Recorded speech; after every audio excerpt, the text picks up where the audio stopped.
Audio Jungle. வணக்கம். Hitech news TV செய்திகள். சென்னையில் விநாயகர் சதுர்த்தியை முன்னிட்டு புளியந்தோப்பு தட்டான்குளம் பகுதியில் பாரத் இந்து முன்னணி சார்பாக சிறப்பு பூஜை, தீப ஆராதனை, அன்னதானம் நடைபெற்றது.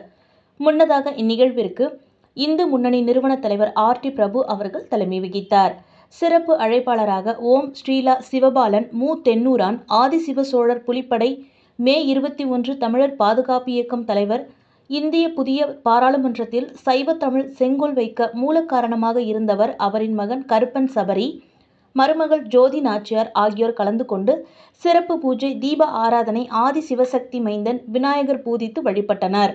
இதில் பொதுமக்களுக்கு பல வகையான அன்னதானங்கள் வழங்கப்பட்டது. நிகழ்வில் இந்து அதிரடிப்படை தலைவர் ராஜகுரு, அனைத்திந்திய மக்கள் பேரவை தேசிய தலைவர் காவிப்புலி பாபா ராமதாஸ், சிவசேனா மாநில துணைத் தலைவர் கர்ணன், மாநில இளைஞரணி செயலாளர் மாரி ஆகியோர் கலந்து கொண்டனர்.